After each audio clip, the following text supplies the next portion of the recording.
नमस्कार दोस्तों, आप देख रहे हो इकनेस का पन्ना। प्रधानमंत्री के चंदादाताओं का 14.5 लाख करोड़, कितना?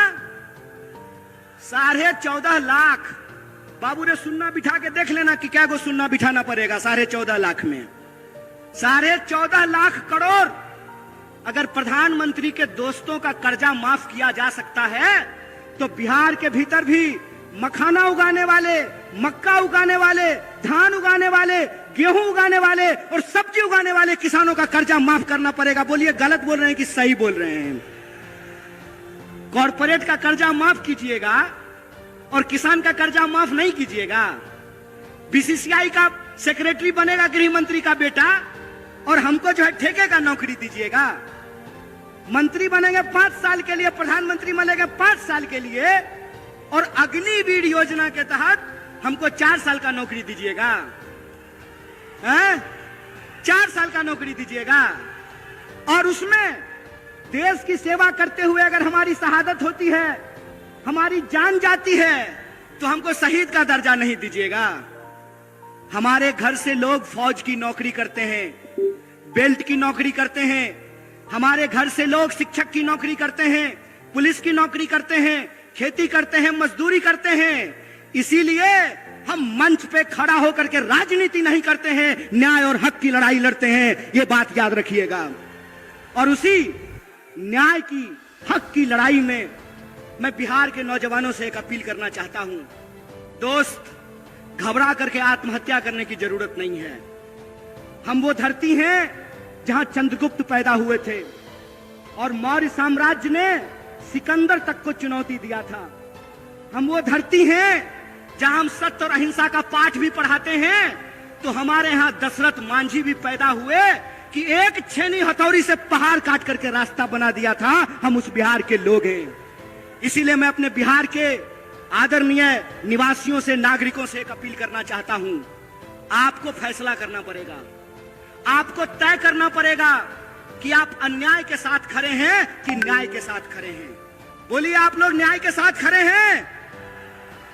इतनी जोर से आवाज लगाइए कि सत्ता को घबराहट होने लगे, उनको यह एहसास हो जाए कि बिहार एक बार फिर से इस देश में क्रांति के लिए, बदलाव के लिए तैयार है। उनको घबराहट हो जाए कि उनका जो फूट डालो राज करो की नीति है, वो फूट डालो राज करो की नीति नहीं चलने वाली है। और ये फूट डालो राज करो की नीति क्या है? टीवी खोल करके देख लीजिएगा। भाई लोग, आपसे कोई शिकायत नहीं है। हमको मालूम है कि जो लोग मीडिया में नौकरी कर रहे हैं उनके पिताजी प्रधानमंत्री नहीं है, गृह मंत्री नहीं है, मुख्यमंत्री नहीं है। वो साधारण परिवार के लोग हैं। लेकिन जो मालिक हैं, वो मालिक इस देश के 140 करोड़ लोगों के साथ बेईमानी करने के लिए तैयार हैं। आप टीवी खोल करके देख लीजिए। टीवी आपका रिचार्ज कराया है आपने, रिचार्ज भरवाते हैं आप, लेकिन जब आप टीवी खोलेंगे तो आपके खिलाफ दिन भर बात की जाएगी। मैं आपको याद दिलाना चाहता हूं, कितना ढिंढोरा पीटा गया।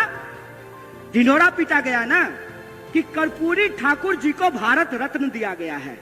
बहुत खुशी की बात है, बहुत खुशी की बात है कि कर्पूरी ठाकुर जी को भारत रत्न दिया गया है।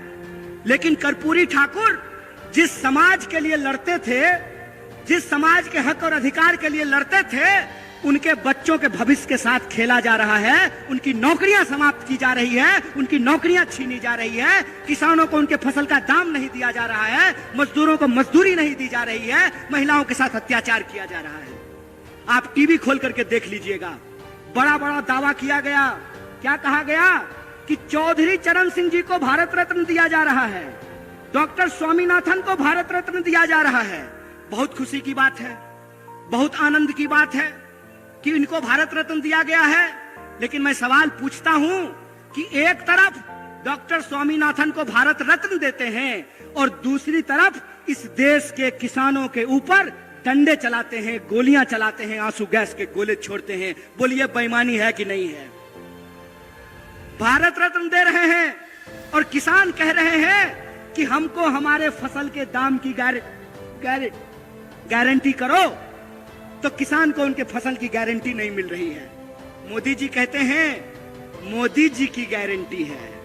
महाराज भाजपा की गारंटी होती तो 1 मिनट के लिए मान भी लेते। मोदी जी की गारंटी है तो बिल्कुल भरोसा मत कीजिए। अगर विश्वास नहीं होता है तो यशोदा जी से जाकर के पूछ लीजिए। गारंटी लिए थे ना जी। अच्छा, यहां पे भी बहुत सारे लोग बैठे हुए हैं, ब्याह शादी हुआ होगा, हमारा तो नहीं हुआ है। तो हिंदू रीति रिवाज से अग्नि को साक्षी मान करके 7 फेरा ले करके, हिंदू रीति रिवाज से अग्नि को साक्षी मान करके 7 फेरा ले करके 7 जन्म का वादा निभाने का गारंटी लिए थे ना मोदी जी। किए पूरा, किए पूरा, भाग गए ना छोड़ के। कोई गारंटी नहीं है इस आदमी का। इस आदमी का एक ही गारंटी है कि इस देश की धन संपदा को लूट करके अपने दोस्त के खजाने में पहुंचा देंगे। एक ही गारंटी है कि रेलवे बेच देंगे, एयरपोर्ट बेच देंगे, पोर्ट बेच देंगे, सड़क बेच देंगे, नदी बेच देंगे, खदान बेच देंगे, और इस देश के जो आम लोग हैं वो नौकरियों के लिए दर दर तड़पेंगे, दर दर भटकेंगे। और जो भी गारंटी इन्होंने कहा था, मैं आपसे पूछता हूं कि कौन सी गारंटी पूरी हुई है? बोलिए। 15 लाख आपके खाते में आया? 15 लाख खाते में आया? 2 करोड़ नौकरी मिली? महंगाई कम हुआ? काला धन आया? तो कौन सा गारंटी पूरा हुआ है जी? कौन सा गारंटी पूरा हुआ है? मंदिर बनाने का? एक बात बताइए, मंदिर की बात चली है तो मैं भी एक बात कहना चाहता हूं। मेरा जन्म मिथिला की पावन भूमि पर हुआ है और मिथिला के लोग यह बात जानते हैं कि मिथिला की धरती माता जानकी की धरती है। माता जानकी, जिनके बारे में हम लोग कभी भी भगवान प्रभु श्री राम का नाम अकेले नहीं लेते हैं। जब भी बोलते हैं तो क्या बोलते हैं? बोलते हैं सियापति रामचंद्र की जय। बोलिए, बोलते हैं कि नहीं बोलते हैं? देखे हैं राम जी के साथ फोटो सीता जी का? एक फोटो बता दीजिए, एक भी फोटो देखे हैं सीता जी का राम जी के साथ? पहले हमारे घर में दादी जब कैलेंडर लगाती थी तो उसमें फोटो होता था भगवान प्रभु श्री राम का, सीता जी का, लक्ष्मण जी का और हनुमान जी का। होता था कि नहीं होता था? हनुमान जी, सीता जी, लक्ष्मण जी कोई फोटो में नहीं दिख रहे हैं। मतलब यही होता है कि जिनको धर्म का मतलब नहीं मालूम होता है ना, तो जब वो धर्म का पाखंड करते हैं तो उनसे गलती हो ही जाती है। क्योंकि धर्म का मतलब होता है धारण करना। धर्म बना है संस्कृत के धृत धातु से, जिसका अर्थ होता है धारण करना। अगर आप धार्मिक हैं तो आपके अंग अंग से धर्म फूटता है। और मैं रामचरितमानस को कोट करना चाहता हूं। रामचरितमानस में तुलसीदास जी ने क्या लिखा है? गोस्वामी तुलसीदास ने लिखा है, रावण रथी विरथी रघुवीरा। मतलब रावण रथ पर सवार है और भगवान प्रभु श्री राम पैदल चल करके आ रहे हैं। बताइए आज की तारीख में रथ पर कौन सवार था? कौन सवार था रथ पर? रथ पर सवार थे अधर्मी लोग, रथ पे सवार थे अन्यायी लोग, रथ पे सवार थे इस समाज को बांटने वाले लोग, रथ पर सवार थे इस समाज में नफरत फैलाने वाले लोग। इसीलिए बिहार के वासियों से कहना चाहता हूं, ए मेरे दोस्त, बिहार का धर्म है, बिहारी होने का धर्म है अपने हक और अधिकार के लिए संघर्ष करना।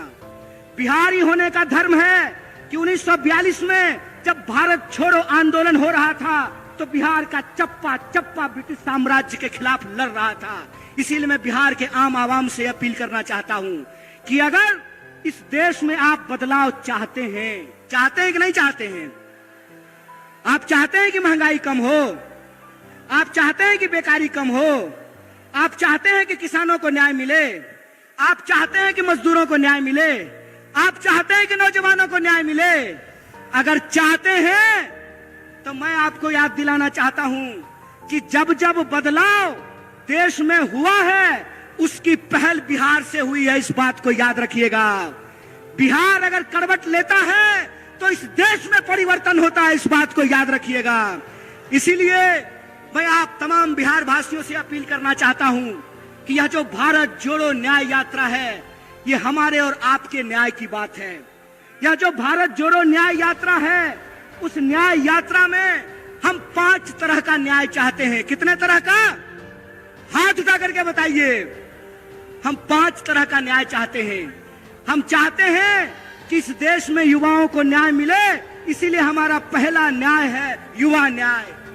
हम चाहते हैं कि इस देश में सभी समुदाय के लोगों को, सभी जाति के लोगों को, चाहे वो गरीब जनरल हो, चाहे वो पिछड़ा हो, अति पिछड़ा हो, दलित हो, महादलित हो, अल्पसंख्यक हो, अकलियत समाज के हो, महिला हो, पुरुष हो, हम सबकी भागीदारी सुनिश्चित करना चाहते हैं। तो दूसरा न्याय है हमारा भागीदारी का न्याय, हिस्सेदारी का न्याय।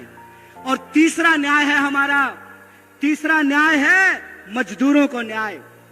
चौथा न्याय है हमारा नारी को न्याय। और 5वां न्याय है हमारा किसानों को न्याय। उन किसानों को न्याय दिलाना जो एमएसपी का हक मांग रहे हैं। और मैं आपको याद दिला दूं, भारतीय राष्ट्रीय कांग्रेस के माननीय अध्यक्ष श्री मल्लिकार्जुन खड़गे जी और हमारे नेता राहुल गांधी जी ने कहा है कि अगर इंडिया गठबंधन की सरकार बनेगी तो हम सबसे पहला काम यह करेंगे कि किसानों को एमएसपी की गारंटी देंगे, एमएसपी को कानूनी दर्जा दिया जाएगा। इसकी घोषणा कांग्रेस पार्टी ने की है। तो 5 तरह के न्याय देने से इस देश को शक्ति मिलेगी। तो आप बताइए, आप देश को शक्तिशाली बनाना चाहते हैं कि नहीं बनाना चाहते हैं? बिहार को शक्तिशाली बनाना चाहते हैं कि नहीं बनाना चाहते हैं? इसीलिए हम आपसे अपील करना चाहते हैं। इसी अपील के साथ मैं अपनी बात को खत्म करूंगा कि आने वाले दिनों में जो अन्याय कर रहे हैं उनको अन्याय करने दीजिए। लेकिन आप अगर न्याय चाहते हैं, अपना न्याय चाहते हैं, आने वाली पीढ़ी का न्याय चाहते हैं, तो आपको न्याय योद्धा बनना पड़ेगा। तमाम कार्यकर्ताओं और नेताओं को और आप लोगों से सबसे पहले मैं ये साझा करना चाहता हूं, सामने पीछे जो वो सीमेंट वाला मंच दिख रहा है ना, सबसे पहली बार इस गांधी मैदान में हम उसी मंच पर आए थे जब बिहार के, पूरे बिहार के सूबे बिहार में 3800 जिले में जनगण मन यात्रा लेकर के हम चल रहे थे। और उस जनगण मन यात्रा की यही मांग थी कि हम बिहार को फिर से अव्वल राज्य बनाना चाहते हैं। बिहार की जो गरिमा है उस गरिमा को वापस लाना चाहते हैं।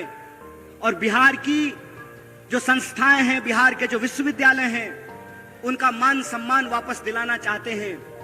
मैं आप सब लोगों को याद दिलाना चाहता हूं कि जो पटना यूनिवर्सिटी है उसको ईस्ट का ऑक्सफोर्ड कहा जाता था। और दुनिया के महान वैज्ञानिक, कलाकार, साहित्यकार, इतिहासकार, तमाम तरह की विभूति पटना विश्वविद्यालय से निकले।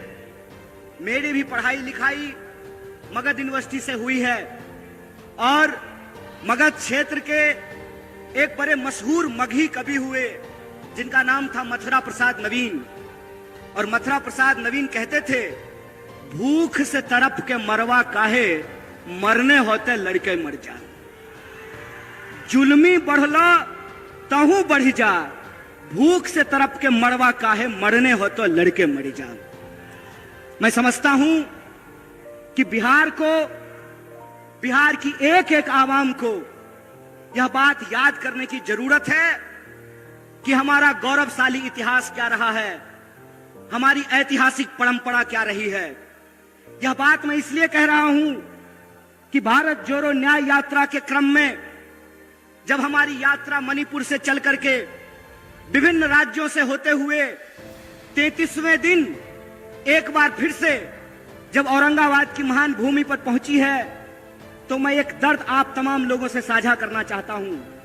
कहते हैं ना कि दुनिया के किसी इलाके में चले जाइए, कोई पद ले लीजिए, कोई पोस्ट ले लीजिए, लेकिन एक बिहारी अगर जन्मता बिहारी है तो मरते दम तक बिहारी रहता है, उसकी पहचान बिहारी रहती है।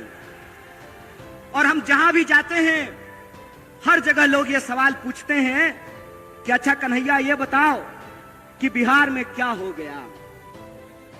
और उस वक्त मैं बड़े अफसोस के साथ आप लोगों से यह दर्द साझा कर रहा हूं कि मेरे आंखों में पानी आता है और पहली बार जिंदगी में आंख शर्म से नीचे झुक जाता है, क्योंकि बिहार में पटना में जो बैठे हुए राजनेता हैं उनको नहीं मालूम है कि अपनी राजनीतिक अवसरवादिता के चलते बिहार की भूमि का पूरी दुनिया में ये लोग अपमान कर रहे हैं।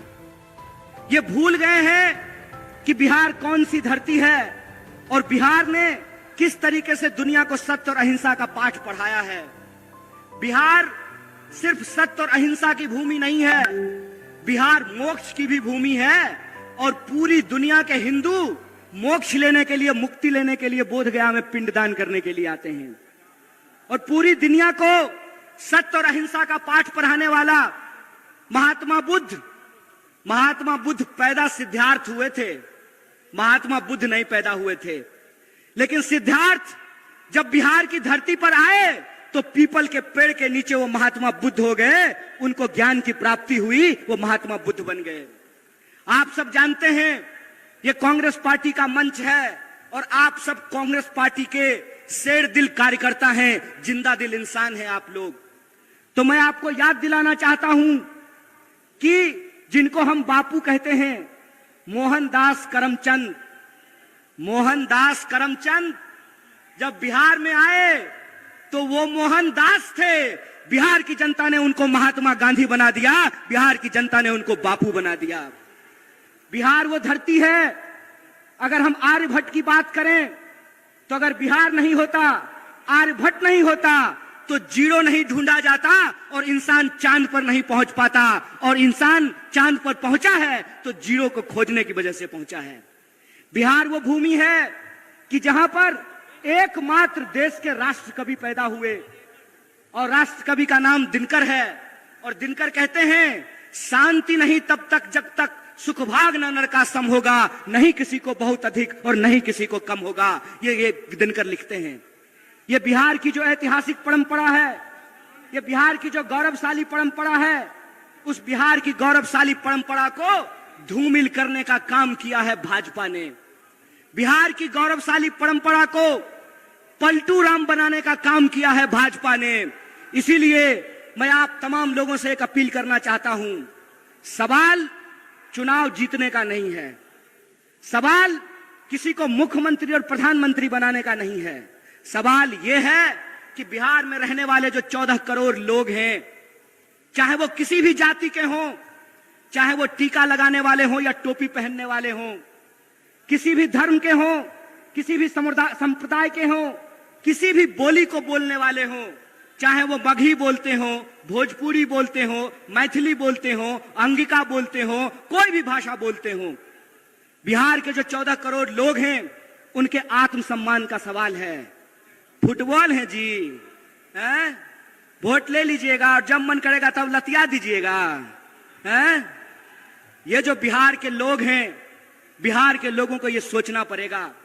महज अपनी कुर्सी के लिए, महज अपनी राजनीति के लिए, महज अपने चुनावी गुना गणित के लिए बिहार के भविष्य को अंधकार में धकेला जा रहा है। इसीलिए मैं बिहार के नौजवानों से खास करके ये अपील करना चाहता हूं, दोस्त एक बात याद रखिएगा, ये लड़ाई किसी पार्टी को सत्ता में लाने की नहीं है। ये लड़ाई इस बात की है कि अगर हम इस देश के नागरिक हैं तो हमारा हक इस देश के दूसरे नागरिकों के बराबर है कि नहीं है। लड़ाई इस बात का है कि अगर इस देश में गृह मंत्री का बेटा कौन है, बोलिए ना जी, आपको ईडी से थोड़ी डर लगता है। अरे आप लोग तो ईमानदार लोग हैं, आपके घर पे अगर इनकम टैक्स वाला आ जाएगा तो उल्टे उसको चाय पिला करके जाना पड़ेगा। आपको घबराने की जरूरत नहीं है। डरे वो, घबराए वो जो बेईमानी किए हो, जो ईमान से जीते हैं, उनको डरने और घबराने की जरूरत नहीं है। तो मेरा सवाल यह है कि इस देश में अगर गृह मंत्री का बेटा बीसीसीआई का सेक्रेटरी बन सकता है, इस देश में अगर एमपी लोग 5 साल के लिए बन सकते हैं, एमएलए 5 साल के लिए बन सकते हैं, नीतीश कुमार जी 5 साल में 3 बार मुख्यमंत्री बन सकते हैं, तो हमको भी नौकरी देनी पड़ेगी। बोलिए गलत बोल रहे हैं कि सही बोल रहे हैं? सही बोल रहे हैं ना? अगर यहां बैठे हुए हमारे नेता आदरणीय जयराम जी, 6 साल के लिए सर आप एमपी बनते हैं और आपको पेंशन भी मिलता है राज्यसभा में, तो आपको अगर पेंशन मिलता है तो देश की रक्षा में खड़े ये जो सिपाही हैं वर्दी पहन करके सामने खड़े हैं, आपको पेंशन मिलना चाहिए कि नहीं मिलना चाहिए? बोलिए, मत डरिए गृह मंत्री से, डरने की जरूरत नहीं है। इसीलिए मैं कहता हूं ये न्याय की बात है। न्याय की बात यह है कि अगर इस देश में प्रधानमंत्री के चंदादाताओं का 14.5 लाख करोड़, कितना? 14.5 लाख। बाबू ने सुन्ना बिठा के देख लेना कि क्या को सुन्ना बिठाना पड़ेगा 14.5 लाख में। 14.5 लाख करोड़ अगर प्रधानमंत्री के दोस्तों का कर्जा माफ किया जा सकता है, तो बिहार के भीतर भी मखाना उगाने वाले, मक्का उगाने वाले, धान उगाने वाले, गेहूं उगाने वाले और सब्जी उगाने वाले किसानों का कर्जा माफ करना पड़ेगा। बोलिए गलत बोल रहे हैं कि सही बोल रहे हैं? कॉर्पोरेट का कर्जा माफ कीजिएगा और किसान का कर्जा माफ नहीं कीजिएगा। बीसीसीआई का सेक्रेटरी बनेगा गृह मंत्री का बेटा और हमको जो है ठेके का नौकरी दीजिएगा। मंत्री बनेंगे 5 साल के लिए, प्रधानमंत्री बनेंगे 5 साल के लिए और अग्निवीर योजना के तहत हमको 4 साल का नौकरी दीजिएगा। 4 साल का नौकरी दीजिएगा और उसमें देश की सेवा करते हुए अगर हमारी शहादत होती है, हमारी जान जाती है, तो हमको शहीद का दर्जा नहीं दीजिएगा। हमारे घर से लोग फौज की नौकरी करते हैं, बेल्ट की नौकरी करते हैं, हमारे घर से लोग शिक्षक की नौकरी करते हैं, पुलिस की नौकरी करते हैं, खेती करते हैं, मजदूरी करते हैं। इसीलिए हम मंच पे खड़ा होकर के राजनीति नहीं करते हैं, न्याय और हक की लड़ाई लड़ते हैं। ये बात याद रखिएगा। और उसी न्याय की, हक की लड़ाई में मैं बिहार के नौजवानों से एक अपील करना चाहता हूं। दोस्त, घबरा करके आत्महत्या करने की जरूरत नहीं है। हम वो धरती हैं जहां चंद्रगुप्त पैदा हुए थे और मौर्य साम्राज्य ने सिकंदर तक को चुनौती दिया था। हम वो धरती हैं जहां हम सत्य और अहिंसा का पाठ भी पढ़ाते हैं। तो हमारे यहां दशरथ मांझी भी पैदा हुए कि एक छेनी हथौड़ी से पहाड़ काट करके रास्ता बना दिया था। हम उस बिहार के लोग हैं। इसीलिए मैं अपने बिहार के आदरणीय निवासियों से, नागरिकों से एक अपील करना चाहता हूं। आपको फैसला करना पड़ेगा, आपको तय करना पड़ेगा कि आप अन्याय के साथ खड़े हैं कि न्याय के साथ खड़े हैं। बोलिए, आप लोग न्याय के साथ खड़े हैं? इतनी जोर से आवाज लगाइए कि सत्ता को घबराहट होने लगे, उनको यह एहसास हो जाए कि बिहार एक बार फिर से इस देश में क्रांति के लिए, बदलाव के लिए तैयार है। उनको घबराहट हो जाए कि उनका जो फूट डालो राज करो की नीति है, वो फूट डालो राज करो की नीति नहीं चलने वाली है। और ये फूट डालो राज करो की नीति क्या है? टीवी खोल करके देख लीजिएगा। भाई लोग, आपसे कोई शिकायत नहीं है। हमको मालूम है कि जो लोग मीडिया में नौकरी कर रहे हैं, उनके पिताजी प्रधानमंत्री नहीं है, गृह मंत्री नहीं है, मुख्यमंत्री नहीं है। वो साधारण परिवार के लोग हैं। लेकिन जो मालिक हैं, वो मालिक इस देश के 140 करोड़ लोगों के साथ बेईमानी करने के लिए तैयार हैं। आप टीवी खोल करके देख लीजिए। टीवी आपका रिचार्ज कराया है आपने, रिचार्ज भरवाते हैं आप, लेकिन जब आप टीवी खोलेंगे तो आपके खिलाफ दिन भर बात की जाएगी। मैं आपको याद दिलाना चाहता हूं, कितना ढिंढोरा पीटा गया। ढिंढोरा पीटा गया ना कि कर्पूरी ठाकुर जी को भारत रत्न दिया गया है। बहुत खुशी की बात है, बहुत खुशी की बात है कि कर्पूरी ठाकुर जी को भारत रत्न दिया गया है। लेकिन कर्पूरी ठाकुर जिस समाज के लिए लड़ते थे, जिस समाज के हक और अधिकार के लिए लड़ते थे, उनके बच्चों के भविष्य के साथ खेला जा रहा है। उनकी नौकरियां समाप्त की जा रही है, उनकी नौकरियां छीनी जा रही है। किसानों को उनके फसल का दाम नहीं दिया जा रहा है, मजदूरों को मजदूरी नहीं दी जा रही है, महिलाओं के साथ अत्याचार किया जा रहा है। आप टीवी खोल करके देख लीजिएगा। बड़ा बड़ा दावा किया गया। क्या कहा गया कि चौधरी चरण सिंह जी को भारत रत्न दिया जा रहा है, डॉक्टर स्वामीनाथन को भारत रत्न दिया जा रहा है, बहुत खुशी की बात है, बहुत आनंद की बात है कि इनको भारत रत्न दिया गया है। लेकिन मैं सवाल पूछता हूं कि एक तरफ डॉक्टर स्वामीनाथन को भारत रत्न देते हैं और दूसरी तरफ इस देश के किसानों के ऊपर डंडे चलाते हैं, गोलियां चलाते हैं, आंसू गैस के गोले छोड़ते हैं। बोलिए बेईमानी है कि नहीं है? भारत रत्न दे रहे हैं और किसान कह रहे हैं कि हमको हमारे फसल के दाम की गारंटी करो, तो किसान को उनके फसल की गारंटी नहीं मिल रही है। मोदी जी कहते हैं मोदी जी की गारंटी है। महाराज भाजपा की गारंटी होती तो 1 मिनट के लिए मान भी लेते। मोदी जी की गारंटी है तो बिल्कुल भरोसा मत कीजिए। अगर विश्वास नहीं होता है तो यशोदा जी से जाकर के पूछ लीजिए। गारंटी लिए थे ना जी। अच्छा, यहां पे भी बहुत सारे लोग बैठे हुए हैं, ब्याह शादी हुआ होगा, हमारा तो नहीं हुआ है। तो हिंदू रीति रिवाज से अग्नि को साक्षी मान करके 7 फेरा ले करके, हिंदू रीति रिवाज से अग्नि को साक्षी मान करके 7 फेरा ले करके 7 जन्म का वादा निभाने का गारंटी लिए थे ना मोदी जी? किए पूरा? भाग गए ना छोड़ के? कोई गारंटी नहीं है इस आदमी का। इस आदमी का एक ही गारंटी है कि इस देश की धन संपदा को लूट करके अपने दोस्त के खजाने में पहुंचा देंगे। एक ही गारंटी है कि रेलवे बेच देंगे, एयरपोर्ट बेच देंगे, पोर्ट बेच देंगे, सड़क बेच देंगे, नदी बेच देंगे, खदान बेच देंगे, और इस देश के जो आम लोग हैं वो नौकरियों के लिए दर दर तड़पेंगे, दर दर भटकेंगे। और जो भी गारंटी इन्होंने कहा था, मैं आपसे पूछता हूं कि कौन सी गारंटी पूरी हुई है? बोलिए। 15 लाख आपके खाते में आया? 15 लाख खाते में आया? 2 करोड़ नौकरी मिली? महंगाई कम हुआ? काला धन आया? तो कौन सा गारंटी पूरा हुआ है जी? कौन सा गारंटी पूरा हुआ है?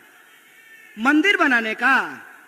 एक बात बताइए, मंदिर की बात चली है तो मैं भी एक बात कहना चाहता हूं। मेरा जन्म मिथिला की पावन भूमि पर हुआ है और मिथिला के लोग यह बात जानते हैं कि मिथिला की धरती माता जानकी की धरती है। माता जानकी, जिनके बारे में हम लोग कभी भी भगवान प्रभु श्री राम का नाम अकेले नहीं लेते हैं। जब भी बोलते हैं तो क्या बोलते हैं? बोलते हैं सियापति रामचंद्र की जय। बोलिए, बोलते हैं कि नहीं बोलते हैं? देखे हैं राम जी के साथ फोटो सीता जी का?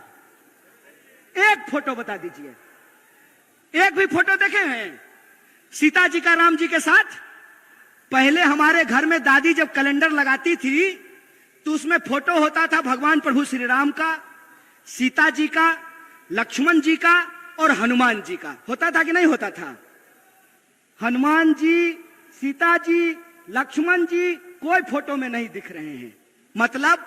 मतलब यही होता है कि जिनको धर्म का मतलब नहीं मालूम होता है ना, तो जब वो धर्म का पाखंड करते हैं तो उनसे गलती हो ही जाती है। क्योंकि धर्म का मतलब होता है धारण करना। धर्म बना है संस्कृत के धृत धातु से, जिसका अर्थ होता है धारण करना। अगर आप धार्मिक हैं तो आपके अंग अंग से धर्म फूटता है। और मैं रामचरितमानस को कोट करना चाहता हूं। रामचरितमानस में तुलसीदास जी ने क्या लिखा है? गोस्वामी तुलसीदास ने लिखा है, रावण रथी विरथी रघुवीरा। मतलब रावण रथ पर सवार है और भगवान प्रभु श्री राम पैदल चल करके आ रहे हैं। बताइए आज की तारीख में रथ पर कौन सवार था?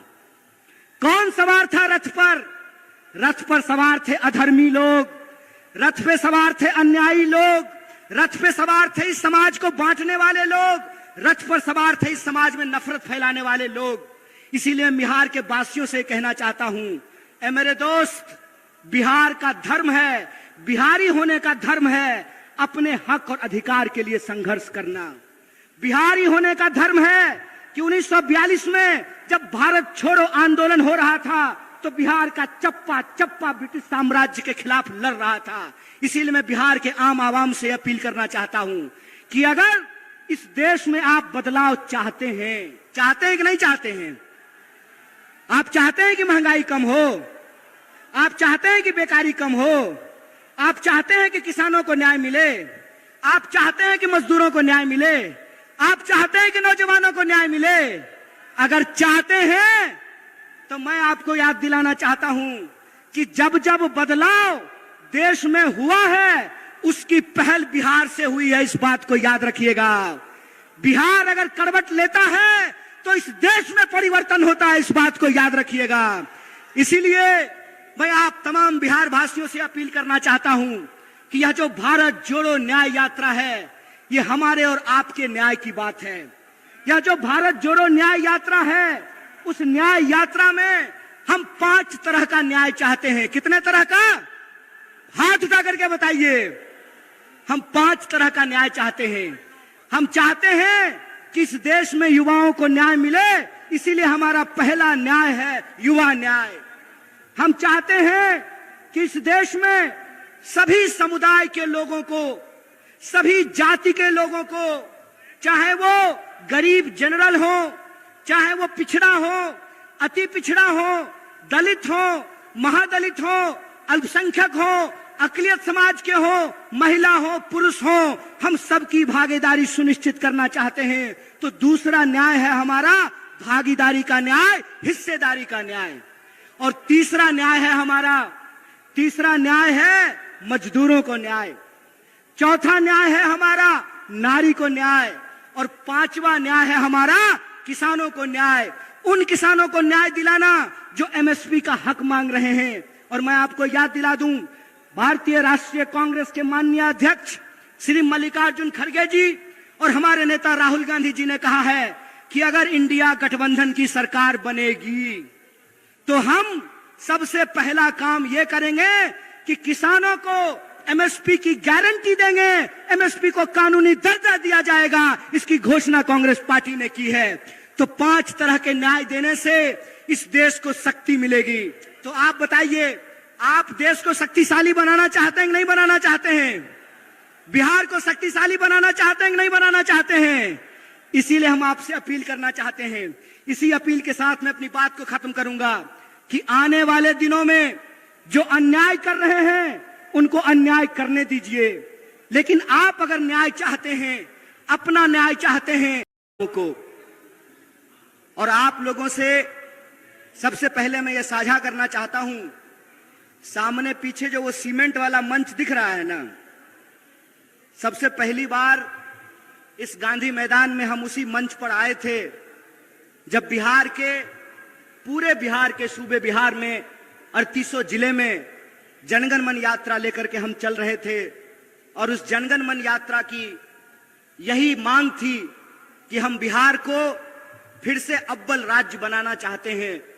बिहार की जो गरिमा है उस गरिमा को वापस लाना चाहते हैं, और बिहार की जो संस्थाएं हैं, बिहार के जो विश्वविद्यालय हैं, उनका मान सम्मान वापस दिलाना चाहते हैं। मैं आप सब लोगों को याद दिलाना चाहता हूं कि जो पटना यूनिवर्सिटी है उसको ईस्ट का ऑक्सफोर्ड कहा जाता था, और दुनिया के महान वैज्ञानिक, कलाकार, साहित्यकार, इतिहासकार, तमाम तरह की विभूति पटना विश्वविद्यालय से निकले। मेरी भी पढ़ाई लिखाई मगध यूनिवर्सिटी से हुई है, और मगध क्षेत्र के एक बड़े मशहूर मगही कवि हुए जिनका नाम था मथुरा प्रसाद नवीन। और मथुरा प्रसाद नवीन कहते थे, भूख से तड़प के मरवा काहे, मरने होते लड़के मर जा। जुल्मी बढ़ला तहू बढ़ी जा, भूख से तड़प के मरवा काहे, मरने हो तो लड़के मर जा। मैं समझता हूं कि बिहार को, बिहार की एक एक आवाम को यह बात याद करने की जरूरत है कि हमारा गौरवशाली इतिहास क्या रहा है, हमारी ऐतिहासिक परंपरा क्या रही है। यह बात मैं इसलिए कह रहा हूं कि भारत जोड़ो न्याय यात्रा के क्रम में जब हमारी यात्रा मणिपुर से चल करके विभिन्न राज्यों से होते हुए 33वें दिन एक बार फिर से जब औरंगाबाद की महान भूमि पर पहुंची है, तो मैं एक दर्द आप तमाम लोगों से साझा करना चाहता हूं। कहते हैं ना कि दुनिया के किसी इलाके में चले जाइए, कोई पद ले लीजिए, कोई पोस्ट ले लीजिए, लेकिन एक बिहारी अगर जन्मता बिहारी है तो मरते दम तक बिहारी रहता है, उसकी पहचान बिहारी रहती है। और हम जहां भी जाते हैं हर जगह लोग ये सवाल पूछते हैं कि अच्छा कन्हैया ये बताओ कि बिहार में क्या हो गया। और उस वक्त मैं बड़े अफसोस के साथ आप लोगों से यह दर्द साझा कर रहा हूं कि मेरे आंखों में पानी आता है और पहली बार जिंदगी में आंख शर्म से नीचे झुक जाता है, क्योंकि बिहार में पटना में जो बैठे हुए राजनेता हैं उनको नहीं मालूम है कि अपनी राजनीतिक अवसरवादिता के चलते बिहार की भूमि का पूरी दुनिया में ये लोग अपमान कर रहे हैं। ये भूल गए हैं कि बिहार कौन सी धरती है और बिहार ने किस तरीके से दुनिया को सत्य और अहिंसा का पाठ पढ़ाया है। बिहार सिर्फ सत्य और अहिंसा की भूमि नहीं है, बिहार मोक्ष की भी भूमि है। और पूरी दुनिया के हिंदू मोक्ष लेने के लिए, मुक्ति लेने के लिए बोधगया में पिंडदान करने के लिए आते हैं। और पूरी दुनिया को सत्य और अहिंसा का पाठ पढ़ाने वाला महात्मा बुद्ध पैदा सिद्धार्थ हुए थे, महात्मा बुद्ध नहीं पैदा हुए थे। लेकिन सिद्धार्थ जब बिहार की धरती पर आए तो पीपल के पेड़ के नीचे वो महात्मा बुद्ध हो गए, उनको ज्ञान की प्राप्ति हुई, वो महात्मा बुद्ध बन गए। आप सब जानते हैं ये कांग्रेस पार्टी का मंच है और आप सब कांग्रेस पार्टी के शेर दिल कार्यकर्ता हैं, जिंदा दिल इंसान हैं आप लोग। तो मैं आपको याद दिलाना चाहता हूं कि जिनको हम बापू कहते हैं, मोहनदास करमचंद जब बिहार में आए तो वो मोहनदास थे। बिहार की जनता ने उनको महात्मा गांधी बना दिया, बिहार की जनता ने उनको बापू बना दिया। बिहार वो धरती है, अगर हम आर्यभट्ट की बात करें तो अगर बिहार नहीं होता, आर्यभट्ट नहीं होता तो जीरो नहीं ढूंढा जाता और इंसान चांद पर नहीं पहुंच पाता। और इंसान चांद पर पहुंचा है तो जीरो को खोजने की वजह से पहुंचा है। बिहार वो भूमि है कि जहां पर एकमात्र देश के राष्ट्र कवि पैदा हुए और राष्ट्र कवि का नाम दिनकर है। और दिनकर कहते हैं शांति नहीं तब तक जब तक सुख भाग न नर का सम होगा, नहीं किसी को बहुत अधिक और नहीं किसी को कम होगा। ये दिनकर लिखते हैं। ये बिहार की जो ऐतिहासिक परंपरा है, ये बिहार की जो गौरवशाली परंपरा है, उस बिहार की गौरवशाली परंपरा को धूमिल करने का काम किया है भाजपा ने। बिहार की गौरवशाली परंपरा को पलटू राम बनाने का काम किया है भाजपा ने। इसीलिए मैं आप तमाम लोगों से एक अपील करना चाहता हूं, सवाल चुनाव जीतने का नहीं है, सवाल किसी को मुख्यमंत्री और प्रधानमंत्री बनाने का नहीं है। सवाल यह है कि बिहार में रहने वाले जो 14 करोड़ लोग हैं, चाहे वो किसी भी जाति के हों, चाहे वो टीका लगाने वाले हों या टोपी पहनने वाले हों, किसी भी धर्म के हों, किसी भी संप्रदाय के हों, किसी भी बोली को बोलने वाले हों, चाहे वो मगही बोलते हों, भोजपुरी बोलते हों, मैथिली बोलते हों, अंगिका बोलते हों, कोई भी भाषा बोलते हों, बिहार के जो 14 करोड़ लोग हैं उनके आत्मसम्मान का सवाल है। फुटबॉल है जी, हैं? वोट ले लीजिएगा और जब मन करेगा तब लतिया दीजिएगा, हैं? ये जो बिहार के लोग हैं, बिहार के लोगों को ये सोचना पड़ेगा। महज अपनी कुर्सी के लिए, महज अपनी राजनीति के लिए, महज अपने चुनावी गुना गणित के लिए बिहार के भविष्य को अंधकार में धकेला जा रहा है। इसीलिए मैं बिहार के नौजवानों से खास करके ये अपील करना चाहता हूं, दोस्त एक बात याद रखिएगा, ये लड़ाई किसी पार्टी को सत्ता में लाने की नहीं है। ये लड़ाई इस बात की है कि अगर हम इस देश के नागरिक हैं तो हमारा हक इस देश के दूसरे नागरिकों के बराबर है कि नहीं है। लड़ाई इस बात का है कि अगर इस देश में गृह मंत्री का बेटा कौन है, बोलिए ना जी, आपको ईडी से थोड़ी डर लगता है। अरे आप लोग तो ईमानदार लोग हैं। आपके घर पे अगर इनकम टैक्स वाला आ जाएगा तो उल्टे उसको चाय पिला करके जाना पड़ेगा। आपको घबराने की जरूरत नहीं है। डरे वो घबराए वो जो बेईमानी किए हो, जो ईमान से जीते हैं उनको डरने और घबराने की जरूरत नहीं है। तो मेरा सवाल यह है कि इस देश में अगर गृह मंत्री का बेटा बीसीसीआई का सेक्रेटरी बन सकता है, इस देश में अगर एमपी लोग 5 साल के लिए बन सकते हैं, एमएलए 5 साल के लिए बन सकते हैं, नीतीश कुमार जी 5 साल में 3 बार मुख्यमंत्री बन सकते हैं, तो हमको भी नौकरी देनी पड़ेगी। बोलिए गलत बोल रहे हैं कि सही बोल रहे हैं? सही बोल रहे हैं ना? अगर यहां बैठे हुए हमारे नेता आदरणीय जयराम जी, 6 साल के लिए सर आप एमपी बनते हैं और आपको पेंशन भी मिलता है राज्यसभा में, तो आपको अगर पेंशन मिलता है तो देश की रक्षा में खड़े ये जो सिपाही हैं वर्दी पहन करके सामने खड़े हैं, आपको पेंशन मिलना चाहिए कि नहीं मिलना चाहिए? बोलिए, मत डरिए गृह मंत्री से, डरने की जरूरत नहीं है। इसीलिए मैं कहता हूं ये न्याय की बात है।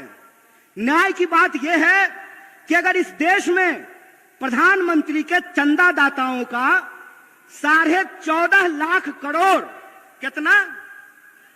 14.5 लाख।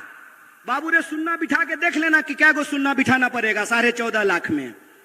14.5 लाख करोड़ अगर प्रधानमंत्री के दोस्तों का कर्जा माफ किया जा सकता है, तो बिहार के भीतर भी मखाना उगाने वाले, मक्का उगाने वाले, धान उगाने वाले, गेहूं उगाने वाले और सब्जी उगाने वाले किसानों का कर्जा माफ करना पड़ेगा। बोलिए गलत बोल रहे हैं कि सही बोल रहे हैं? कॉर्पोरेट का कर्जा माफ कीजिएगा और किसान का कर्जा माफ नहीं कीजिएगा। बीसीसीआई का सेक्रेटरी बनेगा गृह मंत्री का बेटा और हमको जो है ठेके का नौकरी दीजिएगा। मंत्री बनेंगे 5 साल के लिए, प्रधानमंत्री बनेंगे 5 साल के लिए और अग्निवीर योजना के तहत हमको 4 साल का नौकरी दीजिएगा। 4 साल का नौकरी दीजिएगा और उसमें देश की सेवा करते हुए अगर हमारी शहादत होती है, हमारी जान जाती है, तो हमको शहीद का दर्जा नहीं दीजिएगा। हमारे घर से लोग फौज की नौकरी करते हैं, बेल्ट की नौकरी करते हैं, हमारे घर से लोग शिक्षक की नौकरी करते हैं, पुलिस की नौकरी करते हैं, खेती करते हैं, मजदूरी करते हैं। इसीलिए हम मंच पे खड़ा होकर के राजनीति नहीं करते हैं, न्याय और हक की लड़ाई लड़ते हैं। ये बात याद रखिएगा। और उसी न्याय की, हक की लड़ाई में मैं बिहार के नौजवानों से एक अपील करना चाहता हूं। दोस्त, घबरा करके आत्महत्या करने की जरूरत नहीं है। हम वो धरती हैं जहां चंद्रगुप्त पैदा हुए थे और मौर्य साम्राज्य ने सिकंदर तक को चुनौती दिया था। हम वो धरती हैं जहां हम सत्य और अहिंसा का पाठ भी पढ़ाते हैं।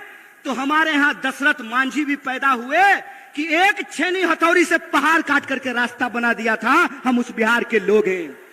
इसीलिए मैं अपने बिहार के आदरणीय निवासियों से, नागरिकों से एक अपील करना चाहता हूं। आपको फैसला करना पड़ेगा, आपको तय करना पड़ेगा कि आप अन्याय के साथ खड़े हैं कि न्याय के साथ खड़े हैं। बोलिए, आप लोग न्याय के साथ खड़े हैं? इतनी जोर से आवाज लगाइए कि सत्ता को घबराहट होने लगे, उनको यह एहसास हो जाए कि बिहार एक बार फिर से इस देश में क्रांति के लिए, बदलाव के लिए तैयार है। उनको घबराहट हो जाए कि उनका जो फूट डालो राज करो की नीति है, वो फूट डालो राज करो की नीति नहीं चलने वाली है। और ये फूट डालो राज करो की नीति क्या है? टीवी खोल करके देख लीजिएगा। भाई लोग, आपसे कोई शिकायत नहीं है। हमको मालूम है कि जो लोग मीडिया में नौकरी कर रहे हैं उनके पिताजी प्रधानमंत्री नहीं है, गृह मंत्री नहीं है, मुख्यमंत्री नहीं है। वो साधारण परिवार के लोग हैं। लेकिन जो मालिक हैं, वो मालिक इस देश के 140 करोड़ लोगों के साथ बेईमानी करने के लिए तैयार हैं। आप टीवी खोल करके देख लीजिए। टीवी आपका रिचार्ज कराया है आपने, रिचार्ज भरवाते हैं आप, लेकिन जब आप टीवी खोलेंगे तो आपके खिलाफ दिन भर बात की जाएगी। मैं आपको याद दिलाना चाहता हूं, कितना ढिंढोरा पीटा गया। ढिंढोरा पीटा गया ना कि कर्पूरी ठाकुर जी को भारत रत्न दिया गया है। बहुत खुशी की बात है, बहुत खुशी की बात है कि कर्पूरी ठाकुर जी को भारत रत्न दिया गया है। लेकिन कर्पूरी ठाकुर जिस समाज के लिए लड़ते थे, जिस समाज के हक और अधिकार के लिए लड़ते थे, उनके बच्चों के भविष्य के साथ खेला जा रहा है। उनकी नौकरियां समाप्त की जा रही है, उनकी नौकरियां छीनी जा रही है, किसानों को उनके फसल का दाम नहीं दिया जा रहा है, मजदूरों को मजदूरी नहीं दी जा रही है, महिलाओं के साथ अत्याचार किया जा रहा है। आप टीवी खोल करके देख लीजिएगा, बड़ा बड़ा दावा किया गया। क्या कहा गया कि चौधरी चरण सिंह जी को भारत रत्न दिया जा रहा है, डॉक्टर स्वामीनाथन को भारत रत्न दिया जा रहा है। बहुत खुशी की बात है, बहुत आनंद की बात है कि इनको भारत रत्न दिया गया है। लेकिन मैं सवाल पूछता हूं कि एक तरफ डॉक्टर स्वामीनाथन को भारत रत्न देते हैं और दूसरी तरफ इस देश के किसानों के ऊपर डंडे चलाते हैं, गोलियां चलाते हैं, आंसू गैस के गोले छोड़ते हैं। बोलिए बेईमानी है कि नहीं है? भारत रत्न दे रहे हैं और किसान कह रहे हैं कि हमको हमारे फसल के दाम की गारंटी करो, तो किसान को उनके फसल की गारंटी नहीं मिल रही है। मोदी जी कहते हैं मोदी जी की गारंटी है। महाराज भाजपा की गारंटी होती तो 1 मिनट के लिए मान भी लेते। मोदी जी की गारंटी है तो बिल्कुल भरोसा मत कीजिए। अगर विश्वास नहीं होता है तो यशोदा जी से जाकर के पूछ लीजिए। गारंटी लिए थे ना जी।